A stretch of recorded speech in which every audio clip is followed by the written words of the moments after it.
It's been a hot second since I've recorded one of these videos.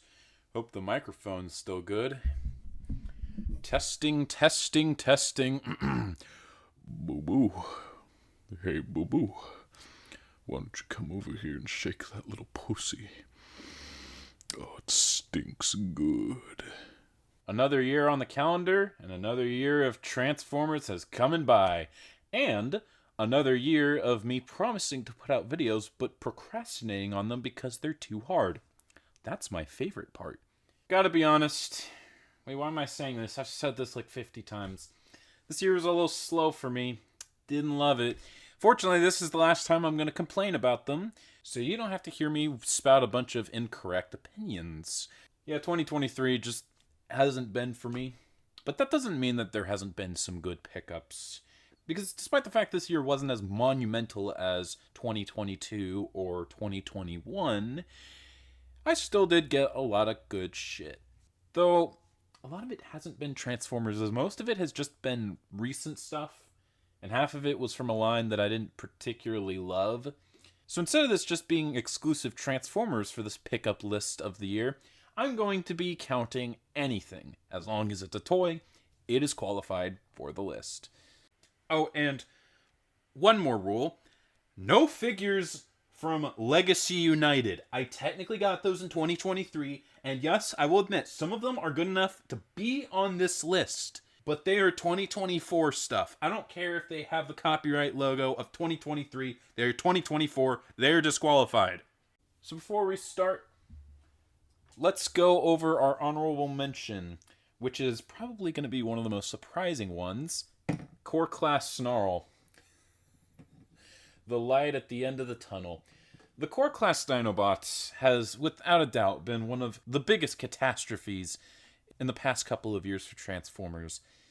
Hasbro's been on a major downward spiral in terms of a lot of things. They're pretty evil. But one thing that's always been consistent is the quality of Transformers. Well, with these Dinobots, it's been not so good. Fortunately, it did end on a high, with Swoop being decent, I'd say. A little overrated, but, you know, a pretty decent core class. And this guy, who I do think is the best. I don't know where his sword is. It's somewhere. Doesn't really matter.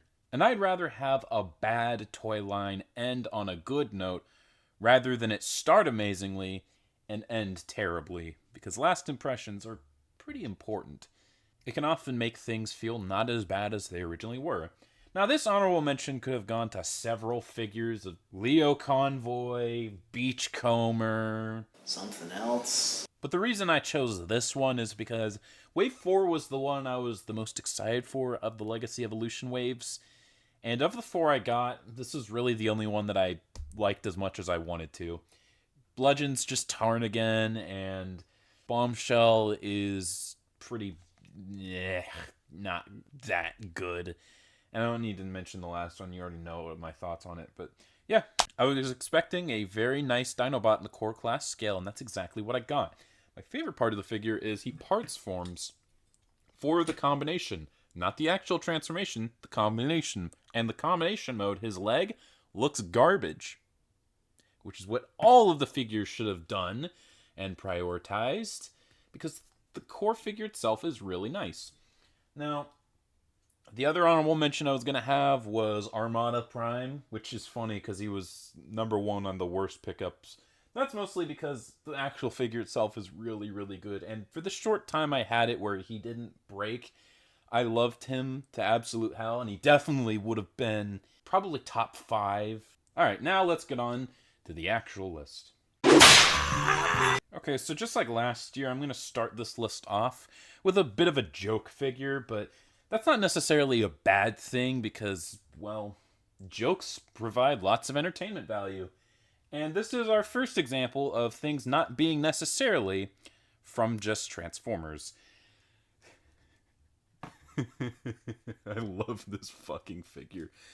This is probably the worst Star Wars toy ever. Just like how last year, number 15 was Supreme Cheetor, which is definitely not the worst, but one of the worst Transformers ever made. And this guy is no exception. He basically represents one shot, not even one scene, maybe I guess one scene, but one shot when Luke is so mad and he's swinging his lightsaber on Darth Vader. That scene, would you like an action figure of that? Well, I mean, an angry Luke does sound kind of cool, and a heavy and big gimmick of him swinging his arms powerfully does sound pretty neat. But the end result is just... I mean, honestly, this suspect motion is a lot easier to pull off than him actually doing what he's supposed to do. And, I mean, the sculpt is just terrible. One arm's very clearly longer than the other. They're far back on his, well, back. Let's take a look at that head sculpt. Oh, this is beautiful. Originally, this was going to be part of my White Elephant gift, along with a DVD of Star Wars droids, because, you know, I don't talk about that fucking series enough on this channel. But, well, I mean, instead of having this guy, I just drew a funny picture. I think both would have been good, but hey, I got to keep this. There he is! Yeah. This is definitely the most un-Jedi-like Luke Skywalker has ever been outside of... I'm not going to say it. I know you're thinking of it. I'm not saying it. I'm not going to subscribe to the idea. Let's just move on. This one's kind of weird to be put only at number 14 because it's such a cool figure of one of my favorite Transformers ever, but hey, at least he's on the list and he isn't bad. That figure being Transart Rat Trap. He doesn't have his stand, so I don't think he's going to stand because look at how top heavy that is. Yikes. Anyways, this is really weird. Rat Trap has always been one of my favorite characters in Beast Wars, and his Transmetal design is fantastic. Also, Transart is great as always. So why isn't he higher? Well, initially he was, but then I remembered. I completely forgot I got this year. And I kind of know why after opening him up. He looks good, but that's pretty much all he does. He has decent qualities made out of die-cast, but some joints just feel loose and terrible. He's one of the few figures I own that I just hate transforming. I don't think his transformation is particularly awful, but like it just doesn't feel memorable. It feels a little finicky. And also, I forget where. I think it's... yeah, these hinges right here, look at how... oh my god, look how stressed they got. Fortunately, unlike Armada Prime, I got them fixed before breakage, but... yeah, I mean, even after that, my opinion on this guy didn't really lighten up. He's still a good toy, but, like, I just don't have any fun with him. I'm glad I have it, but, like... cool. This is the perfect example of, oh, look, he's so brilliant. Brilliant, in it? Because I'm British for some reason. He's so fucking brilliant, isn't it? Yes, he's brilliant. Yes, he's good. But he's just no fun. He just exists to look cool. And that's all he has value-wise, in my opinion. Now, I'm probably alone on this. I haven't heard anyone else complain that they don't really like how he feels. Maybe it's just a third-party thing. In fact, almost all the third-party Transformers reviewers always load everything they own up with all of these lubricants and sperm and all of this stuff just to make it feel right. Whereas, I know people shit on the Hasbro stuff, but you generally don't really do that. I mean... I use the D-Star joint tolerance elixir stuff occasionally, but I never feel like I have to, with very minor exceptions. But with almost all of my third-party and Masterpiece stuff, they just kind of wind up ending up like this. Hopefully, Masterpiece Rhinox won't end up that way, and he'll just be a fun figure to just hold. Who knows? Masterpiece has been on a bit of a downward spiral recently ever since their Dinobot or Megatron quality control-wise. I don't even need to mention Hound. But yeah, Rat Trap. Cool figure, just not my personal favorite, which is kind of a shame. It's Armada time, baby. And for some reason, this is, I think, my favorite Armada figure I own. Which is kind of weird. Armada Megatron is super cool. Now, it may sound ironic that I'm talking about how awesome this guy is, considering a lot of the Armada kids hate this figure because he's everything that I described Transart's Rat Trap as. Oh, look at him, he's so brilliant, isn't it? But he's no fun. Because people like to say that this guy has no play value and that the original one is just so much better as a toy. Well, I'm here to say it, and I hate to sound mean or writing off other people's opinions, and I understand why some people may feel that way, but I just think it's Zoomers who grew up with the Unicron trilogy who think that gimmicks are the most important part when it comes to play value, because yes, gimmicks can be cool when done right, and I'm going to be honest, some of the figures, especially like the new Silverbolt that's coming out, I do kind of miss the fact that he won't have his wing missiles. It's not the only play value when it comes to Transformers. You know why I collect Transformers? Because they're fun. I could just get Star Wars or Marvel or Pokemon. Those are series with characters or character designs I like way more than Transformers. Yeah, sure, I may be into the lore of Transformers now, but the only reason that is because I got into the toy line and I really like that. And the reason I get these, as opposed to a lot of other things, is because inherently, Transformers have so much play value. They're 3 toys in one. They're a robot, or, an action figure. They're an alt mode, or, like a tank, an animal. But most importantly, they're a puzzle. And all 3 have to be there in order to get a premium Transformer. And they're all here for this guy. He may not have all the over-the-top gimmicks, but he doesn't need them. He's still really fun to handle. He's got great plastic quality. His transformation's pretty dope. And you know what? He doesn't have the actual gimmicks, but they're all manual. You can still do this.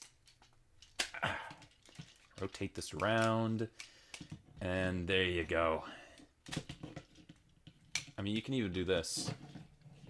Unfortunately, you can't spin it around because, can't be inappropriate, so it doesn't look like he has a giant metal penis.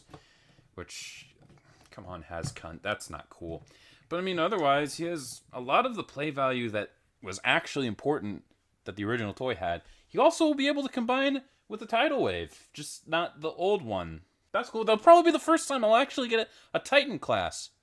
No, that doesn't count. Though I will say, there is a bit of valid criticism compared to this guy as opposed to the others. Because the thing is, unlike the other toys, this guy's original toy didn't suck. I mean, yeah, it was a little limited in terms of posability, but it was still pretty good. Not to mention, this guy's details and design philosophy really doesn't strike what I like about the Armada toy line, which is, or at least the Armada character designs, which are smooth and cool looking. This guy is just kind of looks like a G2 character design, doesn't he? Whereas, the big Optimus toy and the Hot Shot, those toys were garbage. They looked cool, but they were garbage. And the Starscream was decent but dated, but those other figures have a lot more value. Optimus finally is a good toy like Bendy Prime, while also having a genuinely good base and giant robot mode. Hot Shot is functional now, and even Armada Starscream is a lot more show accurate, whereas this guy is just the old toy but with a little bit more articulation. So I kind of get the criticisms with this guy more than the others, but is this a bad toy? Absolutely not. It's still cool, and even if it wasn't for the fact that he doesn't have a lot of the gimmicks that the old one has, it's Armada Megatron. This is such a great design. Unicron Trilogy Megatron is actually pretty cool. I'm usually not a big fan of Megatron, but I like this one. He's also voiced by David Kaye. What's not to love? So now it's time to talk about Rise of the Beasts. This was the bulk of what I was interested in when it came to this year, and probably why we didn't get a lot of Beast Wars stuff in Legacy Evolution. I feel like Cheetor is a good representation of Beast Wars as a whole. He's far from one of my favorite characters. He doesn't look the coolest, but he has a lot of character and a lot of personality, a lot of growth. So, he still winds up being one of my favorite characters. If only they could make him actually cool. Oh wait, they did. The Studio Series Voyager class Cheetor. This is Cheetor all grown up. And like I said, Cheetor, he's not been one of my favorite character designs. I mean, his Transmetal design is neat. His Transmetal 2 is... But outside of the Beast Machines Voyager, I can't think of another time they actually made a Cheetor design that I really, really liked. I mean, Alpha Trizer, he's cool, but in the same way that Sun Wukong is cool. But this guy, he actually is quite nice design. Much like every other Rise of the Beast Maximal, he doesn't have any actual weapons that are sensible, like guns and stuff. They're all sticks. And I guess Cheetor often has that, because... oh, just pop his tail off. There you go. Cool weapon. Which, I mean, that makes sense, but it's lazy and it often looks terrible. But not here.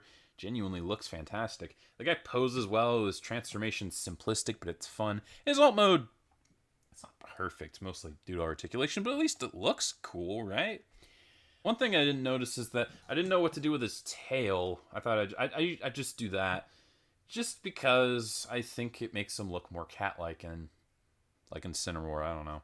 However, it's come to my attention that he had a spine in his design from the movie, which, I mean, I didn't see it because how important he was in the film. And his tail's supposed to replicate that, which is kind of funny. I don't know if I like that, but yeah. Like I said, though, really cool design. They emulated the design from the movie quite well into toy form. It's just cool, and I really like this guy. Okay, this is probably going to be the weirdest pick on the entire list, especially if you've never watched any of my videos. But I'm going to put the entirety, but I'm only using these three, the entirety of the Bionicle McDonald's. What the fuck is wrong with me? I don't know. But I gotta admit, this was such a fun series of videos to do. That's actually the entire reason I got these, because I'm like, you know what, McDonald's toys, they kind of suck, don't they? I made that parody. But there's one line that always looked kind of neat that I've never seen anyone talk about in full, which was the 2006 to 2008 Bionicle sets, because they're basically Kenner Star Wars figures in terms of quality, except they might have the occasional gimmick. They actually have good sculpt work. That's not bad. That's basically what I want from this McDonald's toys. I'm a grown man, by the way. That's kind of embarrassing.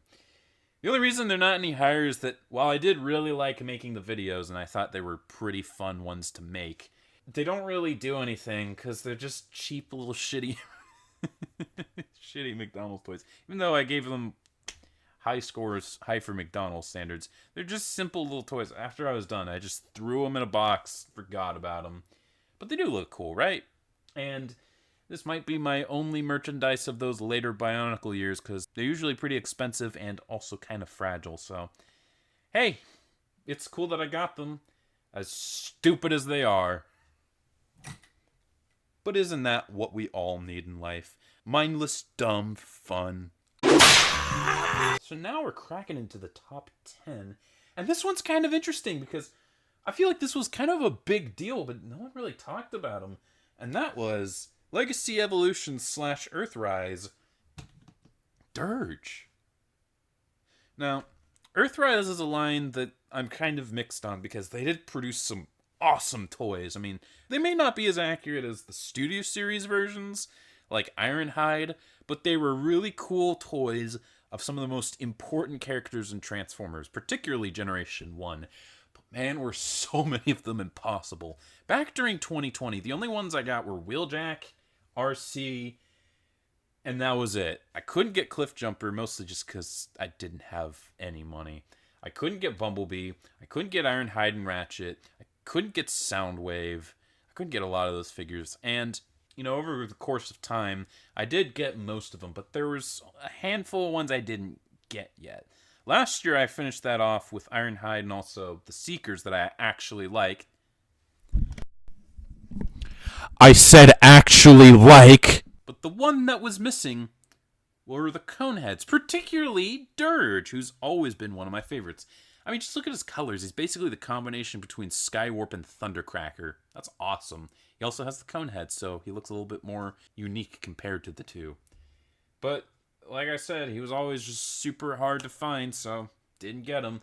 And then they're just like, yeah, okay, fine. The embargo's been lifted. Okay. We can package refresh those figures, which is awesome. It's just unfortunate that by the time that they've already made remakes of the characters they didn't get to. Like, Bumblebee might be the only one I can think of that they could possibly do a package refresh of. But like Ironhide and Ratchet, they have the new versions. Soundwave, they're making a new version. It's kind of unfortunate because as cool as it is to get better versions of toys that were already great to begin with, it means that preserving these great toys that everyone should have is just going to be very hard for a lot of people. So it'd be nice if these guys were a little bit more widely available before they remade them. They made 2 solutions to the Earthrise problem when they really should have only done 1. It's just nice that I finally have Dirge now. And my trilogy of Seekers is finally complete. I meant trilogy of Seekers of characters I actually love. So let me ask you something. What was the best toy that I actually got this year? Well, surprisingly, it wasn't from Transformers, it wasn't from Marvel Legends, it wasn't from the Black Series or the Vintage Collection. It was a Mini-Mate. Red Onslaught. To this day, the only reason I reviewed this guy, because I was like, this thing looks so good, I have to talk about it. Because, like,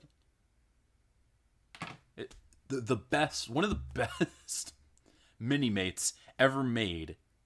And it's Onslaught. That's awesome, because Onslaught is really cool, but he's kind of obscure in this day and age. Not in the 90s, but, you know, it's Onslaught. When you think of awesome, badass Marvel characters, you usually think of Thanos, you usually think of Galactus, you usually think of Ultron. Even nowadays, people think of Kang, which sucks, because I think Kang's fucking boring and dumb-looking. Lame. But Onslaught's always been one of my favorites. And, you know, I browse a Mini-Mate database to see what are the versions of these characters that I like and see which one's the best. And I came across Onslaught, I'm like, okay, so they either have A, this shiny one, which looks decent, or B, Red Onslaught. Well, that kind of sucks, because Red Onslaught's nowhere as cool as the OG. But then I saw he has a replaceable head, much like the Marvel Legends Build-A-Figure. And it's like, cool, cool, cool. But what put this guy over the edge is he was a 2-in-1. This guy, who's already a really good Mini-Mate, is also a really good Red Skull. Yeah, look at this guy. How do you turn this guy into Red Skull? And really, there's no compromises. The only compromises is that his limbs are black and gray. But, like, that's it. It's one thing to have something like a Kurt Connors that turns into a lizard. That's already impressive and cool if you can manage to do it. But Red Skull and Onslaught, how? How do you come up with that? And how do you make the execution better than Kurt Connors and Lizard? I don't know, but this thing is beautiful. I don't think they will ever make a Mini-Mate better than this guy. I mean, it's not 1, not 2, but 3 great characters done very well in just one figure. I don't know how they did that, man. That's insane. So we just looked at overall the best figure I picked up last year, but I think this is the best Transformer that they picked up. Or, let me rephrase that. Best at the time. Because Studio Series Scourge, I still think is a cool toy. But was I wrong? I gave this guy an S+. And let me just comment on what my rankings mean. It's pretty self-explanatory, but S doesn't automatically mean objectively better than A. There's many factors that go into it, but S+ doesn't really mean perfect. It's just the best of what I would expect from the line. And SSS just means the pinnacle, nearly unreachable peak of what they could possibly do. It's not a common ranking. But, you know, when this guy came out, I was in love with him.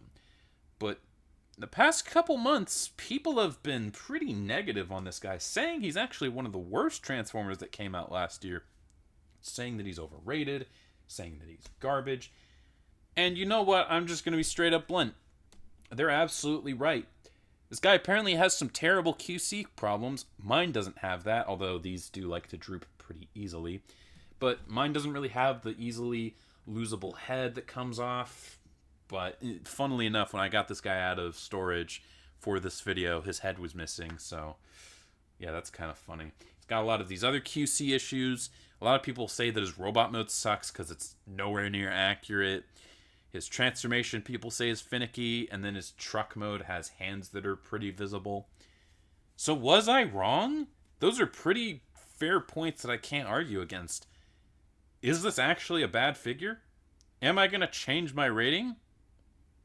No, I don't care. Those opinions are perfectly understandable. This is why I don't say that something being good objectively means that it's factually good. And if you disagree, oh, you just like it. You're allowed to do that, but you have to admit it's bad because objectively it's bad. I think that's fucking horseshit. Because what makes something good or bad? Yes, there are objective flaws or objective good things. That's why people go to school for film, so they can study the art of cinematography and such. But what ultimately makes something good or bad in total is still subjective. It's not objective. I can listen to all the things people say about this figure and be like, you know what, that's some good points. And it's very understandable that you came to such points. But I just disagree. I love this robot mode. Maybe the backpack does look a little bit not great, but I think otherwise this is still such a dope and great robot mode. And I just love the fact that he looks like a combination between Dirge and Sauron. Yeah, you can say that, oh, it's Studio Series and it's supposed to be accurate, so it's an objective failure there. And that's true. But I've heard other people complain about the Cheetor and the Rhinox of being bad designs, and they probably should have done something else because the characters only appeared for 1 or 2 seconds, but it's still Studio Series, it still has to be accurate, right? So, I don't personally mind, but I mean, fair enough. I just don't think it's an objective failure. I think the transformation is still fantastic, and despite its flaws, the truck mode is still, considering how much different it is from this robot, still so impressive and super cool. I'm sorry. I'm not changing my mind. If you disagree and you hate this figure, kudos to you. I think that's all well and good. That's fair game. But for me, this is still one of my favorite Transformers ever, and one of the best that was released this year. I think this guy's better than Tarn. Sue me. Now, if you don't mind, I'm going to do something a little new, and I'm going to break this up and talk about my 5 video game pickups of the year, or 5 video games I've played this year. Rules are basically the exact same as the normal list, except it's video games as opposed to toys, I guess. I'm only doing top 5. I don't really play that many video games a year, but they had a pretty good year this time, so. Honorable mention goes to Super Mario Wonder. It's a good game, and there's so much creativity, but, and I hate to say it, I don't really like 2D Mario games. I'm more of a 3D Mario guy, except for Sunshine. That game sucks. But I mean, even like Mario 3 and World, which everyone says like pinnacle in the series, they're fine. This one is pretty good, but like I'd still rather play Mario 3D World, if I'm being honest. Also, honorable mention goes to Render 96. Not an actual game, but an incredible mod, and I love Mario 64, and that's the best way to play it. Okay, on with the actual list.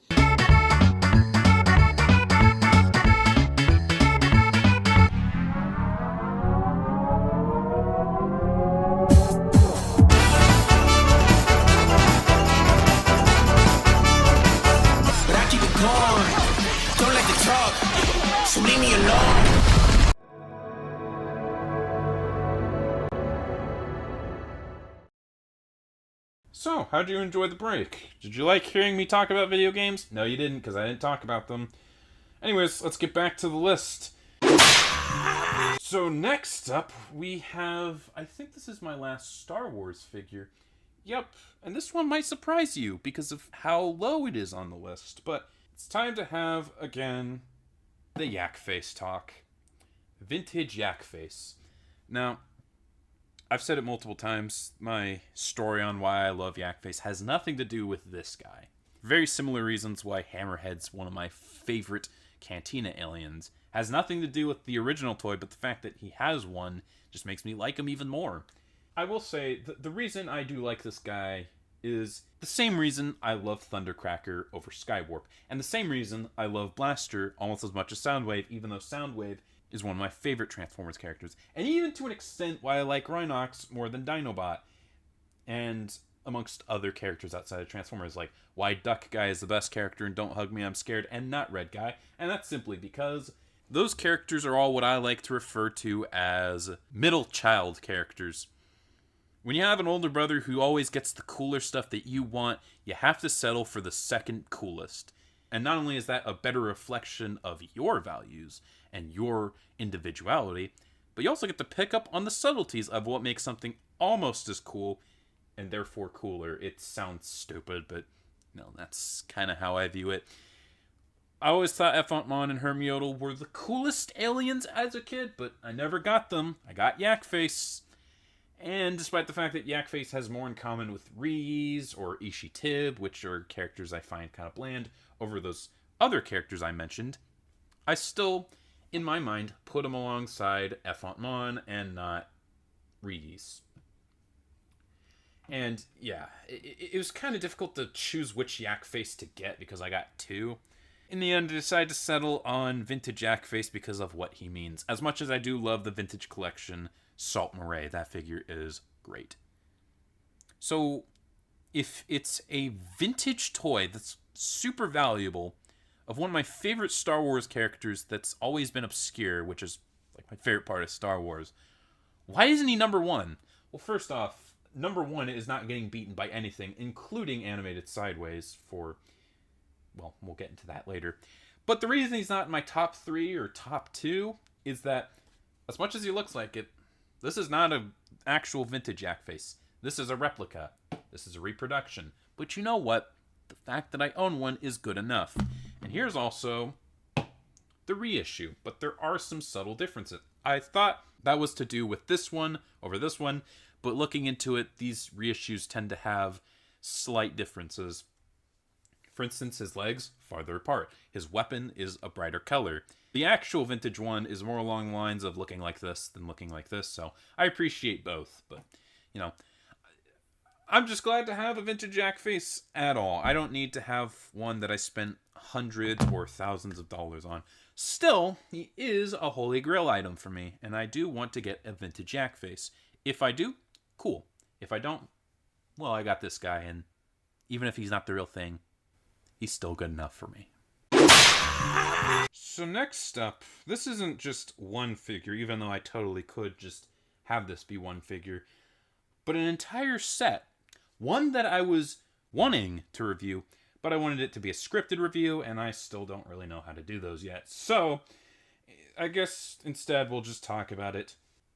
The Fearsome Foe box set. Not just this lizard, who's already pretty great, but every other figure.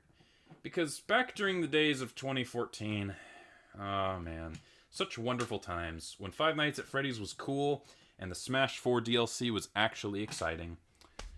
Still cooler than what we got with the following game. Unfortunately, these guys don't want to stand up, but I'm just going to talk about it. I saw the Fearsome Foes box set, and I thought that looked cool. First off, Lizard is my favorite character ever, and this is one of the best Lizard figures ever made. I think, funnily enough, the other best one is the Marvel Shapeshifter, but I got that, I think, in 2022, so... or was it 2021? I can't remember. So, disqualified from the list. Lizard generally doesn't get that many good toys. I mean, there's the Marvel Legends one, the Toy Biz one, but he was too scrawny. Then they had the Build-A-Figure one. I hated that one. And then they had the newer one, which is close, but too scrawny and too hard to find. I mean, I guess this guy's a bit scrawny too, but, like, I think, considering the fact that he's a mini-mate, I'll let it slide. Just this already, the fact that he's not only a great Lizard mini-mate, but also a good Kurt Connors. I don't have the parts for him right now. But also, it came in a 4-pack, and all of these were pretty good. Personally, not a big fan of Dr. Octopus as a character. He just doesn't do much for me. I don't know. I think he's kind of a lame rival or mortal enemy for Spider-Man.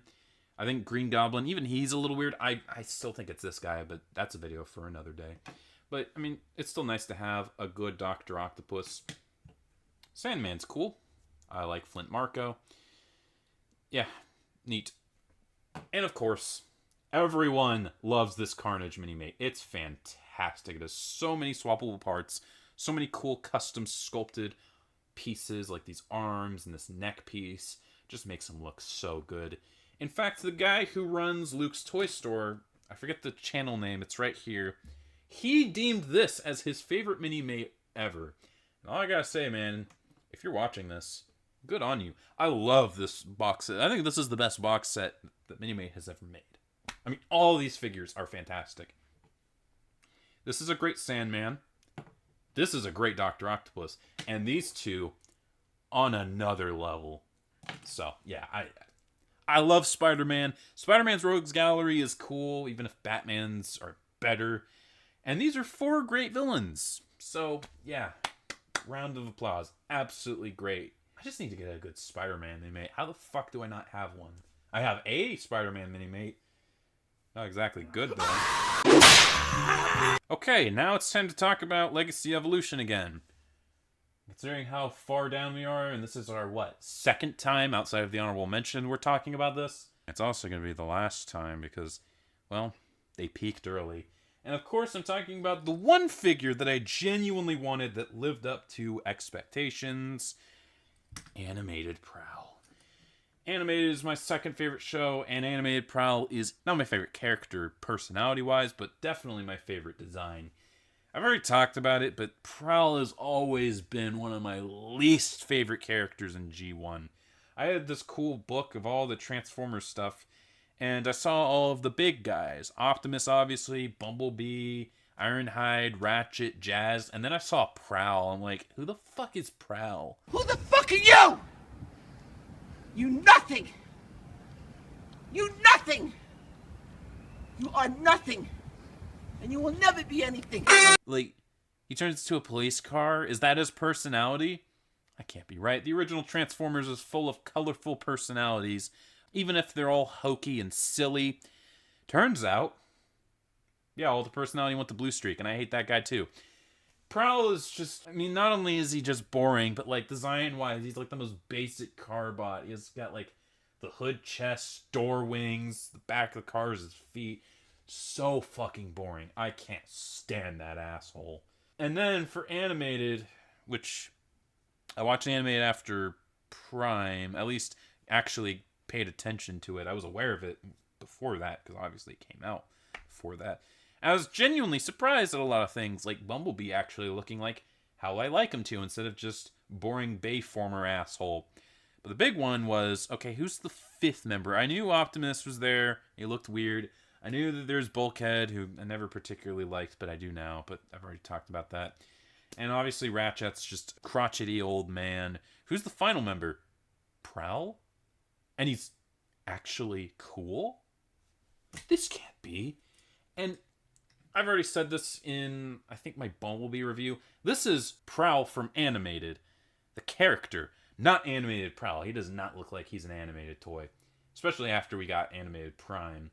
But, I mean, still, not really an issue. Because now, this isn't just Animated Prowl. This is Prowl from Animated that fits in with the rest of my collection. So, I no longer feel like I have to get the G1 version.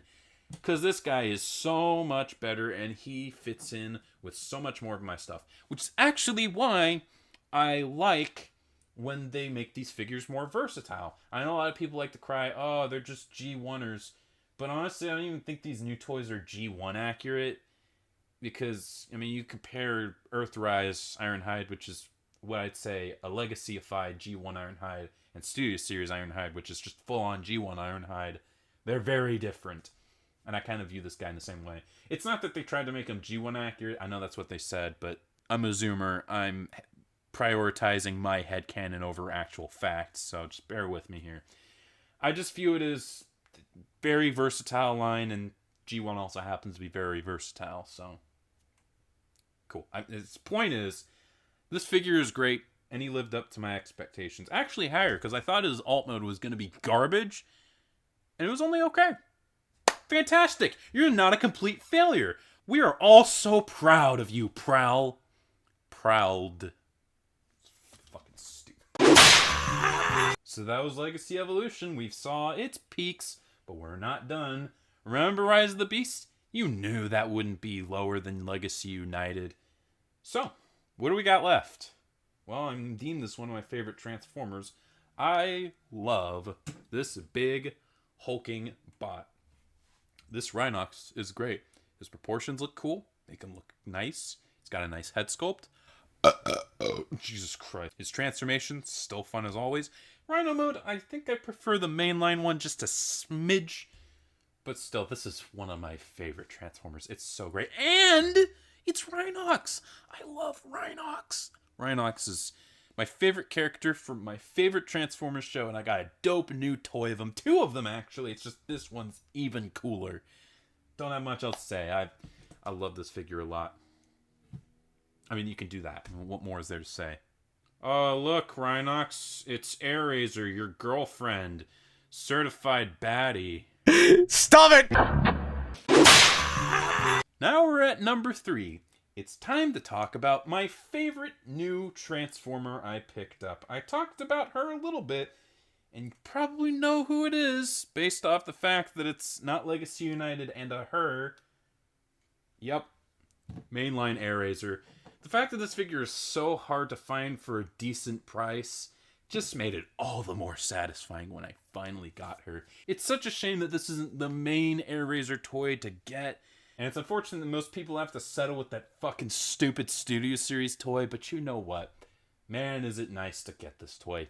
Finally. I actually didn't get this figure by herself.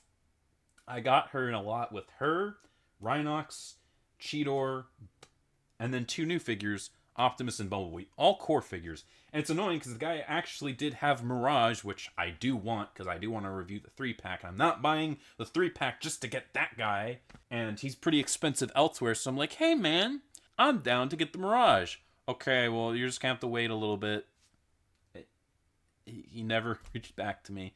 So, that review's on hold, reviewing all 3 until I can get a decent Mirage for a decent price.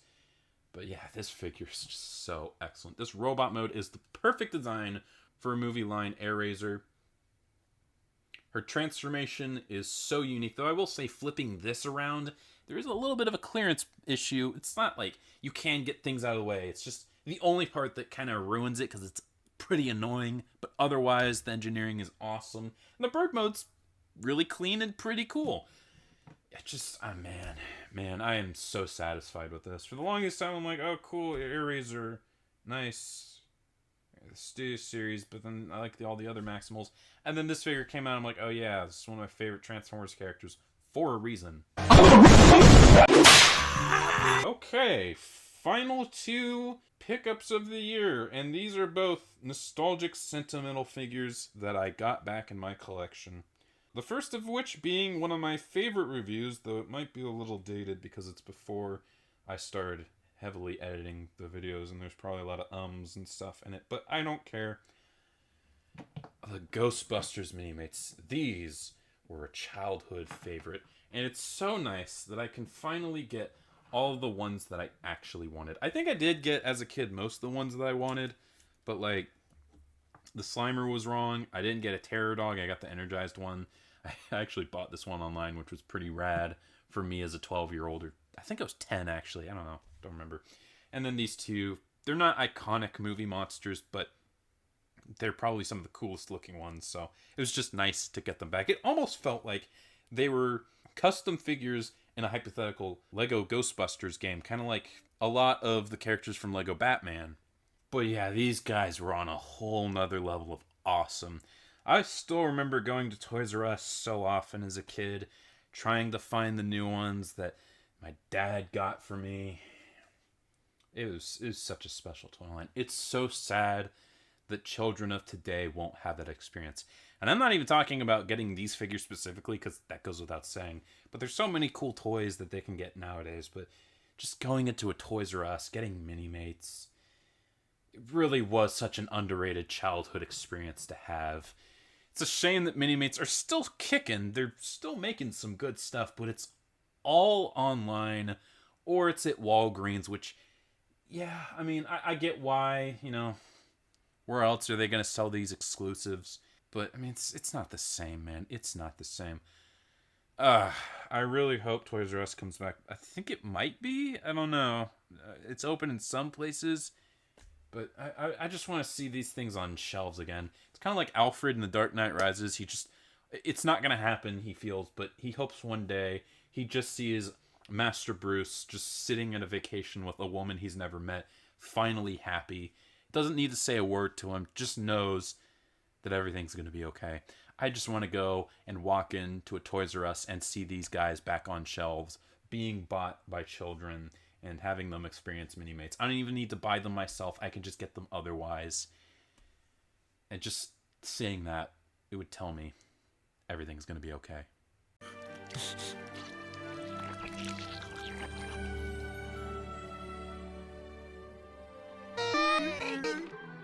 So what can beat Ghostbusters Minimates? One of my favorite childhood toy lines. Getting those back as an adult. Well, it's something I got even earlier, and this is just one of my favorite and most cherished possessions. I've already parted with these once, and even though they don't mean the same anymore, I will never part with them again. It's gonna be a bit weird, but just stay with me. I think you'll very much understand why this is my highlight of the year, no matter how good everything else was. I might get a little emotional, but... The Combiner Wars Combaticons. I've always loved the Combaticons. They were easily my favorite. They're still, to this day, my favorite combiners. I mean, they may not be as much as why I like Transformers as the Terracons. The Predacons are pretty cool too, but no. I mean, even the Seacons, but no. I like these guys. Character-wise and even design-wise, they're still my favorite. So why are these guys number one? Well, number one, I did always want to get the complete set as a teenager. Obviously, I never did. Now I do. The ones I really wanted the most was this guy, Vortex, right here. And also Onslaught. Swindle, I was a bit 50-50 on, and I already had these two. Alongside, this is actually tie. And if you watched my last year's pickup, you know what I'm about to talk about. And you might know why these are number one. I'm also talking about Motormaster. Because this guy, alongside him and him, were the last Transformers my dad ever got. Also the last presents I got from him before he passed away. I think it was also when he gave them to me, the last time I saw him, because 2015 Christmas, hung out with him. That was the last time I ever saw him. And, well, that's not even the last part.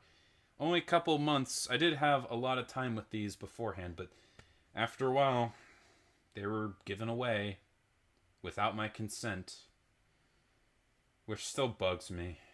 They hold a lot of sentimental value for that reason. As well as other things that weren't like the last Transformers he ever got me, but still some of them. Like Christmas 2014, I got Cosmos. I got, what was his name? Swerve. I got Generation Skybite. It'd be nice to get those, but I already have the Titans Return version of Cosmos, and that one's already better because he doesn't have the head that paint chips. But yeah, these were the big ones, the last ones. And I think I said last year, I don't even want them because they wouldn't be the same. And you know what? They don't mean the same. But that's impossible. I guess those sacred Transformers were, excuse me, they represent, just like my dad. They were a beautiful thing to have, but they couldn't last, and now they're just like him, gone forever. But owning these, both the Combiner Wars, Bruticus, which I've always wanted, and even this guy, even if he's incomplete, and as flawed as they are, it's still nice to have, and it's still something. Goes and tells me, hey, even in a year like this, everything's going to be okay. Okay.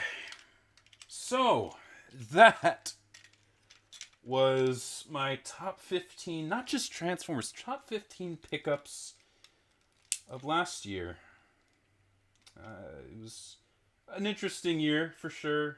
Not exactly the best, but hey, sometimes that happens. Had 2 fantastic years back to back. It's okay to have a little bit of a slow year. And like I showed, it's not without its highlights. And those highlights can also be incredibly high. So, that's going to be about it.